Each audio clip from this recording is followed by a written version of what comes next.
Bonjour à tous, Didier Okpo, avocat fiscaliste pour Point Fiscal, le blog. Sans introduction, dites-moi une chose. Peut-on dire que le poker est vraiment un jeu de hasard? Bizarre comme question, surtout lorsque l'on sait qu'en fonction de la réponse que vous me donnerez, vous devrez payer ou pas des impôts sur vos gains. Doit-on payer des impôts lorsque l'on gagne de l'argent au poker? Dans quelques instants, vous allez savoir s'il est plus rentable de gagner de l'argent en travaillant ou en jouant. Pour ceux qui ne me suivent pas encore, c'est le moment de vous abonner en appuyant sur le bouton rouge qui s'affiche en bas de ma vidéo, en n'oubliant pas d'appuyer sur le pouce bleu si la vidéo vous a plu, et surtout en activant la cloche pour être informé des nouvelles vidéos.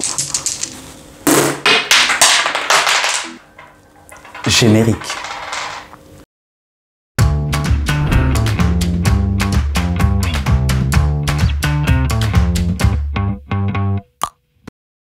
Si vous imaginez que la réponse à la question de savoir si l'on doit payer des impôts lorsque l'on gagne au poker est évidente, détrompez-vous. Restez jusqu'à la fin de la vidéo et dites-moi ce que vous en pensez. Aujourd'hui, je vais vous raconter une petite histoire. L'histoire vraie d'une personne qui quitta son emploi pour faire fortune au poker.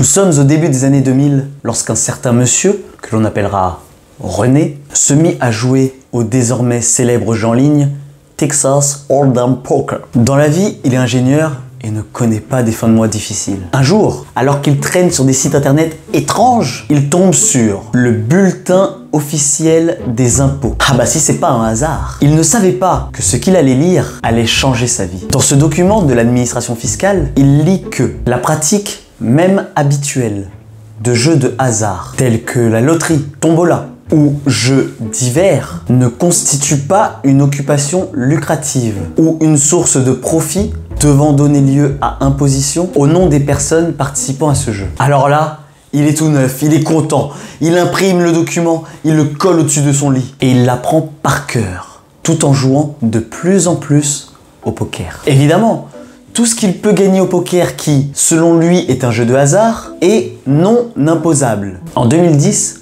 il décide de quitter son emploi et participe à 24 tournois. Il remporte 167 000 € sur l'ensemble de ces tournois, notamment en gagnant le prestigieux tournoi de l'aviation Club de France. Bref, René a tout compris. Il a appris par cœur la doctrine fiscale, il a quitté son emploi et remporte beaucoup d'argent au poker, et surtout, il ne déclare rien.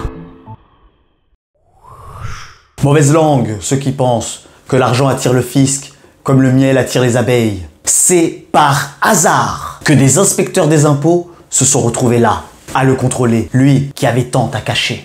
Lors du contrôle donc, dit ESFP, les inspecteurs n'ont pas partagé son point de vue et lui ont dit ceci. Premièrement, le poker n'est pas vraiment un jeu de hasard, monsieur René. Le hasard n'est qu'au moment de la distribution des cartes. Mais en réalité, en dépit de cette part de hasard, vous pouvez, grâce à votre expérience et vos stratégies basées sur l'estimation des différentes combinaisons de cartes possibles et une analyse psychologique de vos adversaires, atténuer considérablement le caractère aléatoire du jeu et donc par là accroître votre probabilité de recevoir des gains importants et surtout réguliers. Monsieur René, dites la vérité.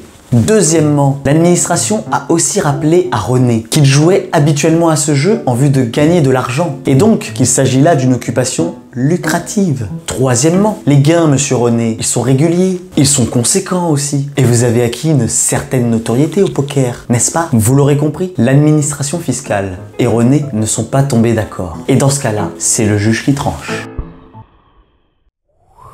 Les gains de poker de René pour l'année 2010 ont donc été imposés au titre des bénéfices non commerciaux, c'est-à-dire majorés de 25% et ensuite mis au barème progressif de l'impôt sur le revenu. L'impôt a ensuite été majoré de 80% pour activité occulte. Devant la justice, René a repris la totalité de ses arguments, à savoir cette fameuse doctrine qu'il connaissait par cœur. L'administration fiscale n'a également pas bougé d'un iota. Les juges ont d'abord rappelé à René un principe très important en ce qui concerne la doctrine fiscale. Vous savez, celle qui disait que les gains de jeux de hasard sont non imposables. Les juges lui ont dit « on n'interprète jamais la doctrine fiscale. Puisqu'elle ne cite pas expressément le poker et qu'elle fait référence à des jeux divers, vous ne pouvez pas considérer que le poker entre dans son champ d'application. En d'autres mots, ce qui n'est pas dit, n'est pas dit. Au revoir, merci. » Ensuite, les juges ont posé des critères qui permettent de considérer ou non les gains de poker comme gains taxable. Il faut donc que le joueur ait développé un savoir-faire lui permettant de maîtriser l'aléa inhérent au jeu. Il faut que les gains soient issus d'une pratique habituelle. Et enfin, il faut que les gains constituent des revenus significatifs. Ça semble clair, mais en réalité, le jeu n'est pas terminé. Dès lors que l'on ne sait pas ce que sont des revenus significatifs. Fiscalement, le poker n'est donc pas un jeu de hasard, du moins pas toujours. Pourtant, ce qui définit le poker, c'est la prise de risque dans les paris sur la valeur de la main. Et tout le monde sait qu'il n'existe pas de gain sans aléa. Et qu'on a beau maîtriser le jeu, si on est en face d'une personne qui maîtrise le jeu tout autant que moi, peut-on vraiment me dire que l'aléa a disparu? En parvenant à imposer ce que le législateur n'avait pas prévu de taxer, c'est le fisc qui réalise là un véritable coup de poker. À bientôt.